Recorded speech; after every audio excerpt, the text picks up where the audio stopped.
The judge tells Simone she has to stay 50 feet away from her ex-husband and his company. Simone just sits there, cigarette in hand. That black dress costs more than most people's rent, but she looks like she slept in it.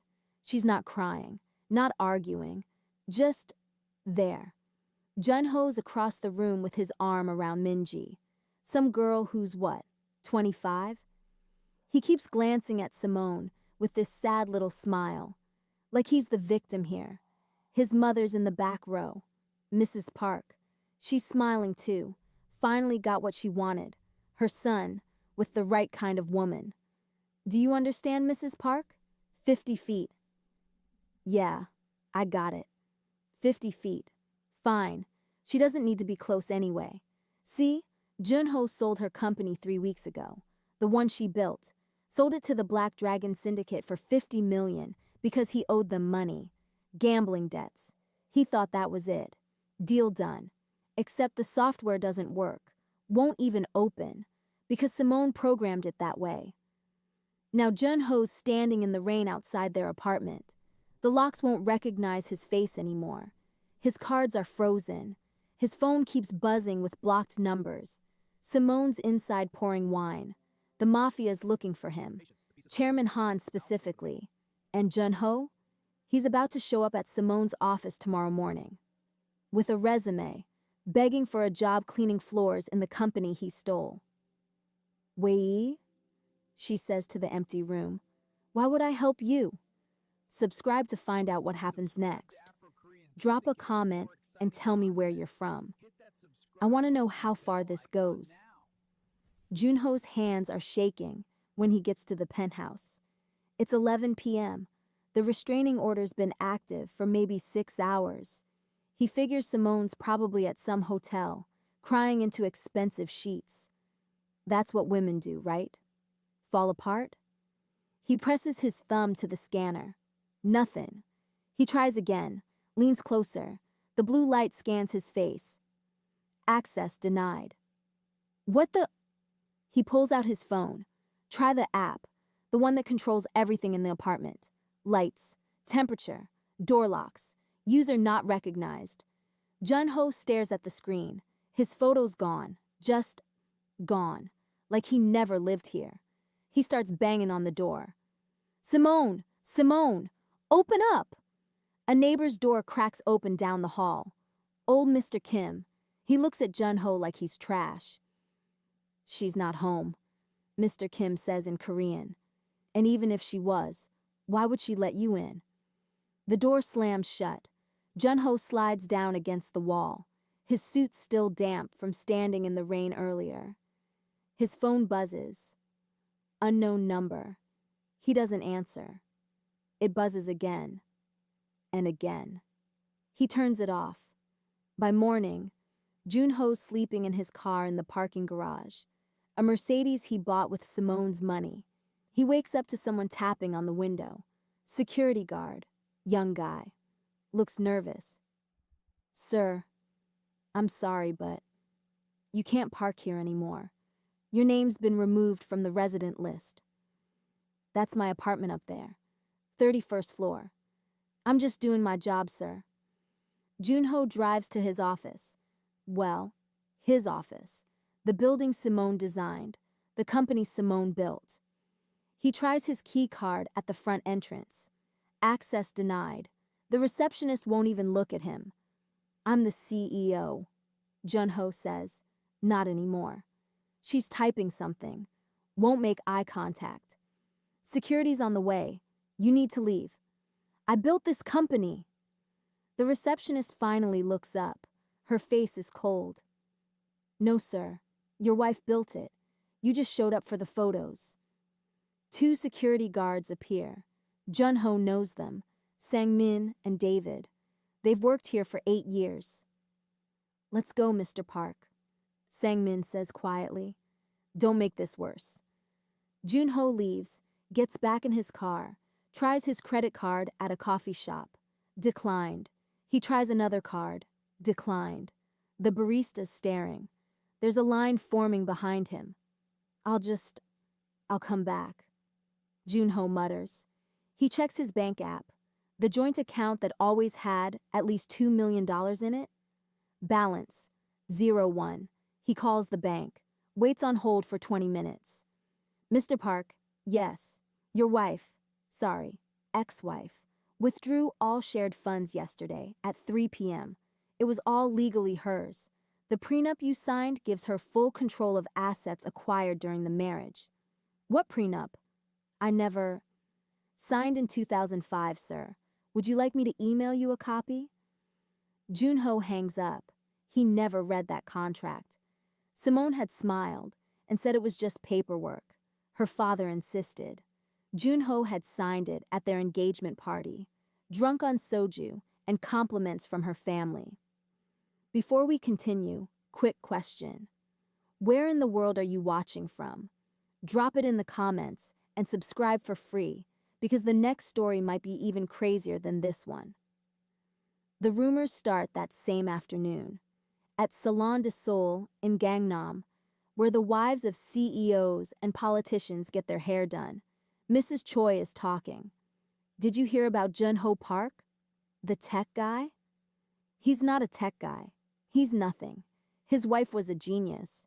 He was just... there. I heard he sold the company. To the Mafia! Can you imagine? And Simone didn't even know until it was done. Who's the girl he's with now?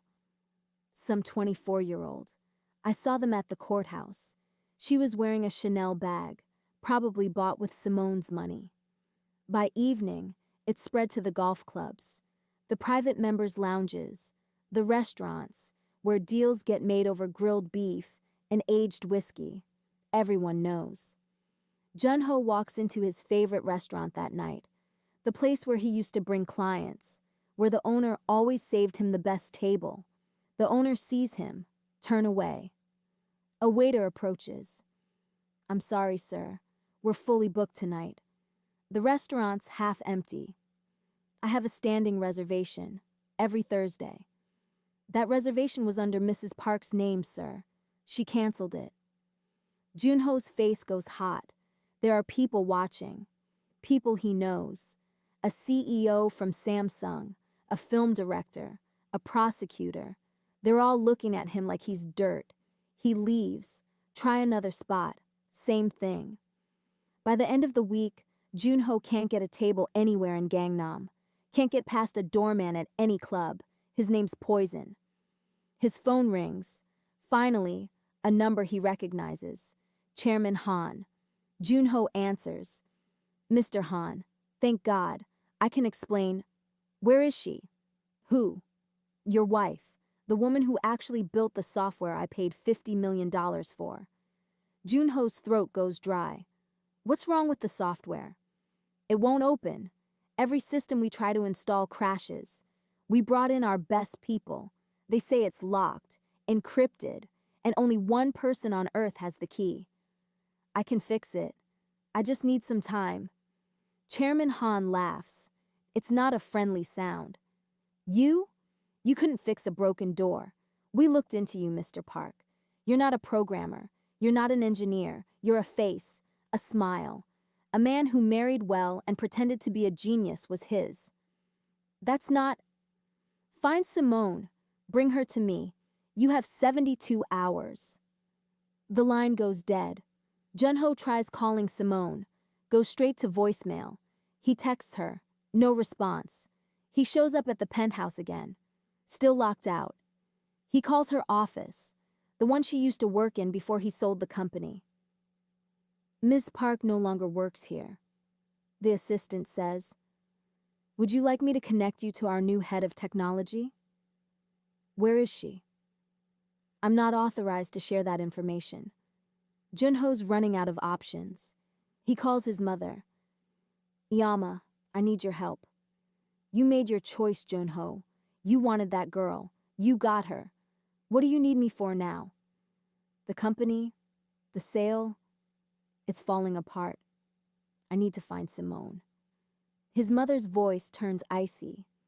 You sold your wife's company to criminals. You humiliated her in court. You paraded around with some child young enough to be your daughter. And now you want her back because you need something? I thought you'd be happy. You never liked her. You said... I said she wasn't one of us. I didn't say she wasn't brilliant. I didn't say you should destroy her. You're my son, Junho, but you're a fool. She hangs up. Junho sits in his car. It's the only place he has left.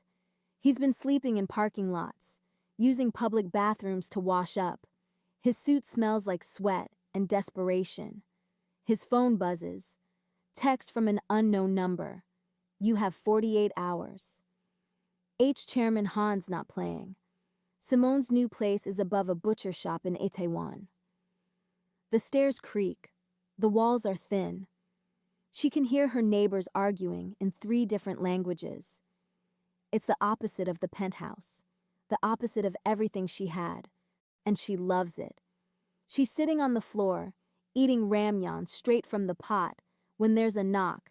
It's Keisha, an artist from Atlanta who moved to Seoul 5 years ago. They met at a tech meetup back when Simone was still pretending to be Junho's shadow. Girl, I brought soju. Keisha holds up 2 bottles.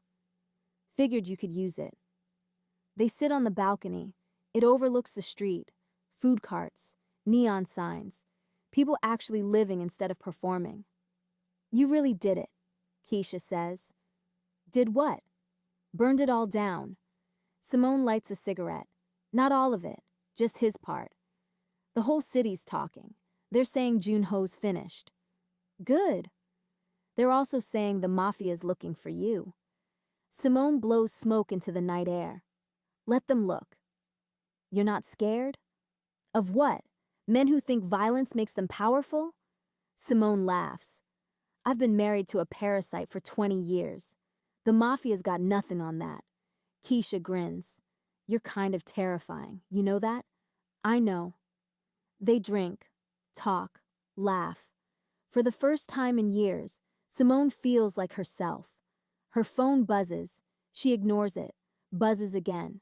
She checks it. Message from a number she doesn't recognize. We need to meet. Name the place. Chairman Han. Simone types back. No. 3 dots appear. Then, I don't think you understand the situation. Simone, I understand perfectly. You bought stolen property from a gambler. That's your problem, not mine. The phone rings. She answers. Ms. Park, I appreciate your confidence, but you're making this difficult. Good. Chairman Han pauses. When he speaks again, his voice is different, curious. You're not afraid of me. Should I be? Most people are. Most people didn't spend 20 years watching a mediocre man take credit for their work. You don't scare me, Mr. Han. You're just another man who thinks money buys everything. There's silence. Then Chairman Han laughs. Actually, I laugh. I like you.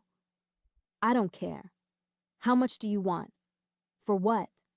The password, the encryption key, whatever you built into that software. It's not for sale. Everything's for sale, Ms. Park. Then you don't know me very well. She hangs up. Keisha's staring at her. Did you just hang up on the head of the Black Dragon Syndicate? Yeah. You really are insane. Simone shrugs. Maybe, but I'm done letting men tell me what I'm worth. The next morning, Minji shows up. She's wearing all white, designer everything. She looks like she's going to brunch, not starting a fight. Simone's at a coffee shop in Itaewon, the kind where the owner doesn't care who you are as long as you pay. Minji walks in like she owns the place, sits down across from Simone without asking. We need to talk. Simone doesn't look up from her book. No, we don't. Junho's in trouble. I know. You need to help him. Now Simone looks up. Why would I do that? Minji leans forward, drops her voice. Because if you don't, they'll kill him. The syndicate doesn't mess around. Again. Why would I care? Because you loved him once. Simone laughs. Actually, I laugh. It's sharp and cold, and makes Minji flinch. Love? Simone closes her book. You think this is about love? He made mistakes. He sold my company, my father's legacy. He gambled it away and sold it to criminals without even telling me. That's not a mistake. That's betrayal. Minji's jaw tightens. He did it for us, for our future. Your future? Simone pulls out her phone, opens her banking app, turns the screen toward Minji. You mean this future? Minji stares at the screen. Account after account. All zeros. Junho doesn't have any money, Simone says softly. The penthouse? Mine. The cars? Mine. The company? It was always mine. The offshore accounts you probably thought he had? Those were mine too. I moved everything 3 months ago. Minji's face goes white. That's not possible. It's very possible when you're the one who set up all the accounts in the first place. But he said, he lied. Simone stands up, drops cash on the table. He's good at that. You'll figure it out eventually. Or maybe you won't. I don't really care. She walks toward the door. Minji's voice cracks. What am I supposed to do? Simone stops. Turn back. That's not my problem. But here's some free advice. The baby you're supposedly pregnant with? Get a paternity test.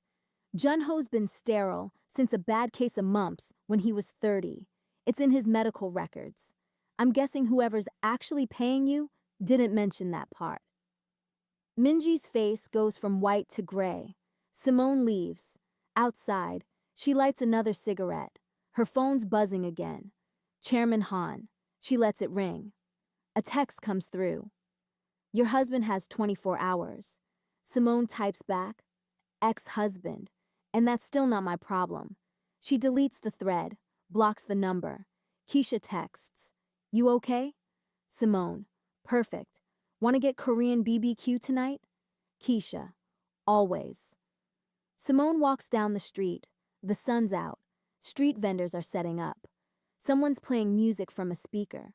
For the first time in 20 years, Simone's not fixing someone else's mess. And it feels incredible. Jun-ho finds her 3 days later. She's at some hole-in-the-wall noodle place in Itaewon, the kind with plastic stools and a menu written in marker on the wall. He almost walks past it twice before he sees her through the window. She's eating jjajangmyeon, alone, reading something on her phone. Junho stands outside. It's starting to rain. Just a drizzle, but it's cold. He goes in. The owner barely looks up. Simone doesn't look up at all. Simone? Nothing. Simone, please, I need to talk to you. She keeps eating, twirls noodles around her chopsticks like he's not even there. They're going to kill me. Simone takes a bite, chews slowly, wipes her mouth, still doesn't look at him. Did you hear me? The Syndicate. I heard you. She picks up her water. Take a sip. Sit down if you want. Outside. It's raining. I know. Junho looks at the empty stool across from her, then at the door. The rain's getting harder now. He goes outside, sits on the curb. Simone finishes her noodles, orders more. The owner brings her a beer. She drinks it slowly. Every few minutes, she glances out the window at Jun-ho. He's soaked, shivering. His suit's ruined. Some designer thing he bought in Milan last year. An hour passes, then another.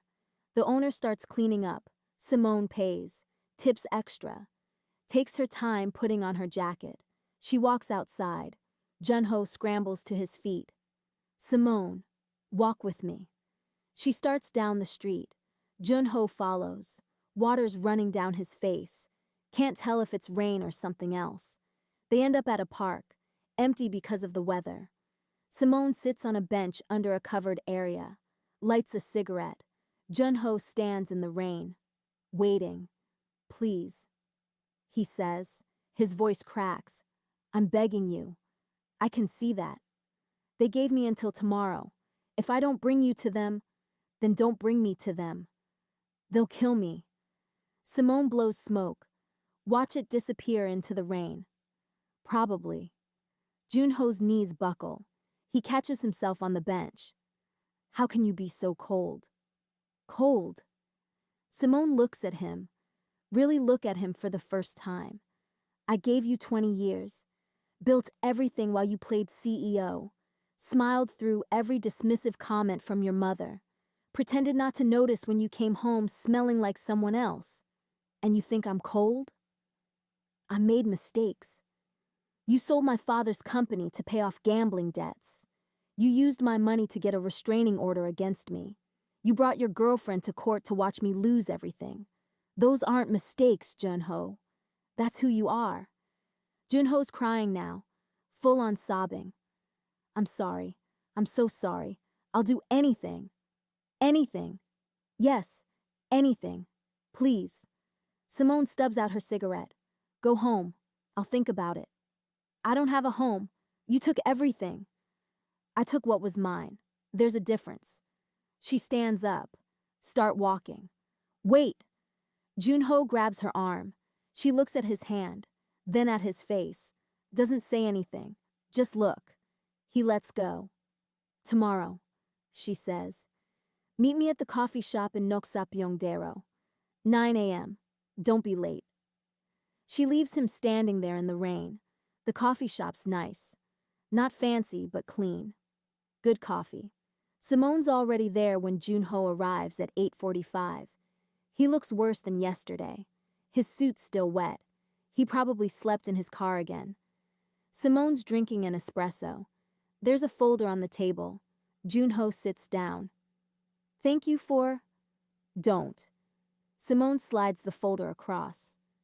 Read this. Junho opens it. It's a contract. He starts reading. Stops. Look up. This is a joke. It's not. A 10-year service contract? You want me to work for you for 10 years? I want you to exist for me for 10 years. There's a difference. Junho flips through the pages. His hands are shaking.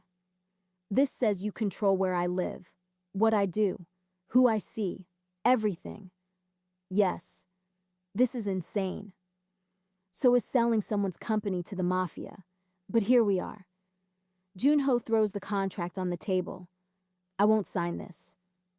Okay. Simone finishes her espresso. Stand up. Wait, where are you going? Home. You're not signing. We're done here. But the Syndicate, that's your problem. You made the deal with them. You figure it out. She's halfway to the door when Junho says it. Wait. Simone stops. Doesn't turn around. If I sign this, you'll fix the software? I'll talk to Chairman Han. Explain the situation. What happens after that is between you and him. That's not good enough. Now Simone turns around. Then don't sign. Go back to hiding in parking lots. See how long you last. Junho picks up the contract. Read it again. Every word this time. 10 years. No salary. Room and board provided. He works whatever job she assigns. Lives where she says. Can't leave Seoul without permission. Can't contact his mother. Can't see Minji. He can't contact anyone from his old life. This is slavery. There are consequences. Simone sits back down. You stole from me. Humiliated me. Tried to erase me. Now you want me to save you? Fine. But it comes with a price. What if I say no? Then say no. I'll still be fine. You won't. Before we continue, quick question. Where in the world are you watching from? Drop it in the comments and subscribe for free because the next story might be even crazier than this one. Junho stares at the contract, at Simone, at the door. He picks up the pen, signs every page. Simone takes the contract. Don't even look at it. Just put it in her bag. You start tomorrow. I'll text you the address. Where will I be working? Does it matter? Junho's quiet. That's what I thought. Simone stands. Oh, one more thing. Chairman Han wants to meet you. Tonight, rooftop of the Naksan building. Don't be late. You're coming with me, right? Why would I do that? Because you said, I said I'd talk to him. I didn't say I'd hold your hand. She walks to the door, stops. Good luck, Junho. You're going to need it. The Naksan building's in Junho, old place. Simone's new company bought it last month. She's turning it into her headquarters. Junho gets there at 7. The lobby's empty, dark. There's one elevator working. It takes him to the roof. Chairman Han's already there. 3 guys with him, big guys. They don't look friendly. Mr. Park. Chairman Han's smoking, looks relaxed. I was starting to think you wouldn't show. I'm here. So you are. Where's Mrs. Park? She's not coming. Chairman Han raises an eyebrow. She sent you alone? She said she'd fix the software. That's all she promised. Did she know? Chairman Han walks to the edge of the roof. Look out over the city. Come here. Junho doesn't move. I said come here. Junho walks over. Slow. His legs feel like water. Chairman Han grabs him by the collar, yanks him forward. Junho's feet slip. He's hanging over the edge. Please. $50 million, Mr. Park. That's what I paid for software that doesn't work. Do you know what we do to people who steal from us? It wasn't me. You sold it to me. You took the money. That makes it your problem. One of the guys grabs Junho's other arm. They're both holding him now. Over the edge, 6 stories up. Junho's screaming, can't help it. Simone! Simone, please! She's not here? Chairman Han looks almost bored. Just us. She has the password. She'll give it to you. Just don't. The elevator dings. Everyone turns. Simone walks out, calm, like this is a normal Tuesday. Put him down. Chairman Han smiles. Ms. Park, good on you for joining us. I said put him down. Chairman Han nods. The guys pull Junho back, drop him on the ground. He's gasping, crying, pathetic. Simone doesn't even look at him. The software works fine, she says. You just don't know how to use it. Our people are very good. Your people don't understand the architecture. It's designed to reject external installation. You need to integrate it from inside your existing systems. I can show you how. Why didn't you say this before? You didn't ask nicely. Chairman Han laughs. Actually, I laugh. You've got nerves. I like that. I don't care what you like. I care about getting paid for my work. The 50 million went to him. Chairman Han points at Junho. I know, which is why he's going to work it off. For me. And once I'm satisfied, I'll maintain your systems. For a fee. How much? 5 million a year, plus expenses. That's excessive. That's what genius costs. You want cheap? Go find someone else. Simone turns to leave. Wait. She stops. Chairman Han's quiet for a minute, thinking. 3 million. 4. Done. They shake hands. Simone walks to Junho. He's still on the ground. She looks down at him. Get up. He doesn't move. I said get up. Junho stands. Barely. He's shaking so hard he can barely stay upright. You work for me now, Simone says. Quiet. Just for him. Not as my husband. Not as my partner. As my employee. You do what I say. When I say it. How I say it. Understand? Junho nods. Say it in Korean. Ne. Junho whispers. I understand. Good. She turns to Chairman Han. Send the contract to my office. We'll start integration next week. She walks to the elevator. Don't look back. Junho follows. The guys let him go. In the elevator, neither of them speaks. Junho's still shaking. Simone's checking her phone. Thank you, Junho says. Simone doesn't respond. The doors open. She walks out. Junho stays close, scared to be alone. Your first job starts tomorrow, Simone says. 6 p.m. Don't be late. What is it? You'll see.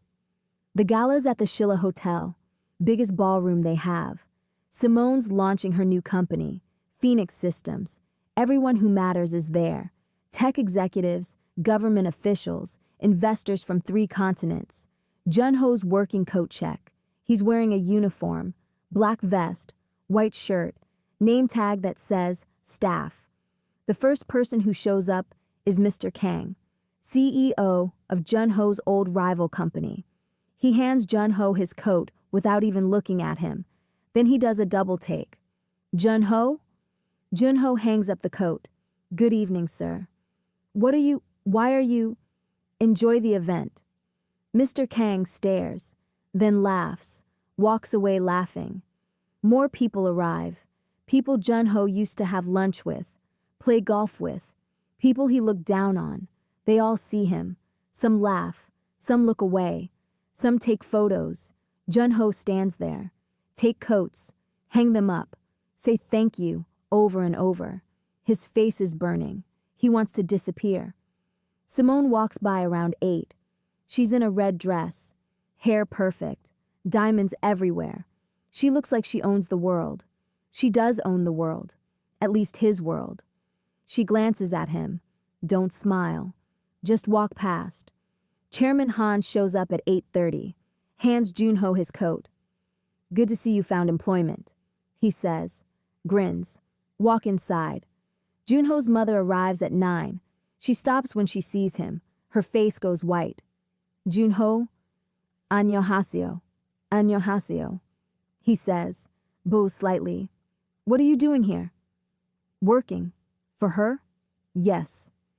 His mother's eyes filled with tears. I'm so sorry. I'm so sorry I ever... Enjoy the event, ma'am. She stands there. I don't know what to say. Finally walks away. Junho stands there until midnight. Take coats, hang them, retrieve them at the end. Every single person from his old life sees him.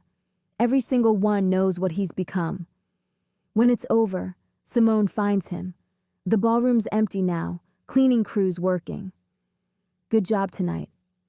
Junho doesn't say anything. Tomorrow you start at the office. Maintenance department. You'll be cleaning floors, windows, bathrooms, whatever they need. For how long? 10 years. Unless you'd rather go back to Chairman Han? Junho shakes his head. That's what I thought. She turns to leave. Stops. Oh, and Junho? Welcome to the rest of your life. She walks away. Junho stands in the empty ballroom, alone, wearing a name tag that doesn't even have his full name, just staff. 6 months later. Simone's office is on the top floor of the Noxon building, floor-to-ceiling windows. View of the whole city. She's signing contracts. Phoenix Systems is expanding into Japan, then Singapore, then everywhere. Outside her window, Junho's cleaning the glass, safety harness, squeegee, bucket. He's lost weight, hair's grayer. He looks older. Simone glances at him, goes back to her paperwork. Her assistant comes in, young guy, sharp. Miss Park, the deportation papers for Mr. Park are ready. Simone looks up. Already? His visa was dependent on his marriage status and employment. Since both are complicated now, immigration flagged it. Where are they sending him? Back to Korea, technically, but without a passport or money? Simone thinks about it. Let me see them. The assistant hands her the folder. Simone reads through it. Junho's photo from his passport. Younger, happier, confidence. Not the man outside her window. She picks up her pen, hovers over the signature line. Outside, Junho sprays the window. Wipe it down. Don't look inside. He learned not to months ago. Simone signs the papers. Hand them back to the assistant. Process them. Yes, ma'am. The assistant leaves. Simone goes back to her contracts. New deals, new partnerships, new everything. Outside, Junho keeps cleaning, one window at a time, for the next 9.5 years. Unless she changes her mind, she won't. So that's how it ends. Junho lost everything because he thought Simone's genius belonged to him. Now he's scrubbing windows on the building she owns while she runs an empire. Was Simone too harsh? Or did Junho get exactly what he deserved? Drop your thoughts in the comments. And if you want more stories about people who played the wrong game and lost everything, hit that subscribe button. Tell me where you're watching from too. I love seeing how far these stories reach. See you in the next one.